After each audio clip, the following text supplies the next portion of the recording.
আমি এই রাজনৈতিক দলের বিরোধী তো আমি না, আমি নিজেও তো রাজনীতি করব সামনে। কিন্তু আমাকে কেন বলতে হচ্ছে? আজকে ঢাকা শহরের প্রতিটি থানায় যান, রাস্তার ধারে প্রতিটি দোকানদারকে জিজ্ঞাসা করেন কাকে চাঁদা দিচ্ছে, একটি নির্দিষ্ট রাজনৈতিক দলের কর্মী নেতাকে চাঁদা দিচ্ছে।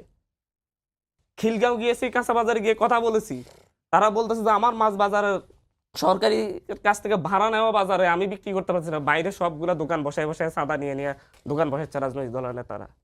মানুষ এখন অসহায়, নিয়ন্ত্রণে রাখার জন্য 50 দফা আসুক। হুম। রাজনৈতিক দল কিভাবে রান করবে, কিভাবে রাজনৈতিক দল রান করলে রাজনৈতিক দল নেতাকর্মী এই ধরনের সাদাবাজি করবে না, হুম। তার জন্য দফা আসুক। সেটা আসছে। রাজনৈতিক যে রাষ্ট্র পরিচালনা করবে তাদেরই সংস্কার নেই। সংস্কার হচ্ছে আপনার কাঠামোর। আমাদের সংস্কারটা আইনটা আগে হবে, যে আইনের মাধ্যমে সরকার হচ্ছে আপনার বাধ্য হবে একটা নিয়মের মধ্যে, শৃঙ্খলার মধ্যে তাকে রাষ্ট্র পরিচালনা করার জন্য। হুম। আমি এখানে বসে বসে দুইটা মেসেজ পাইছি। ওজন কমাও মাসুদ, মানুষ মাংস কেটে নিবে কিন্তু। ছাত্রদলের কেন্দ্রীয় নেতা, নামটা না বললাম।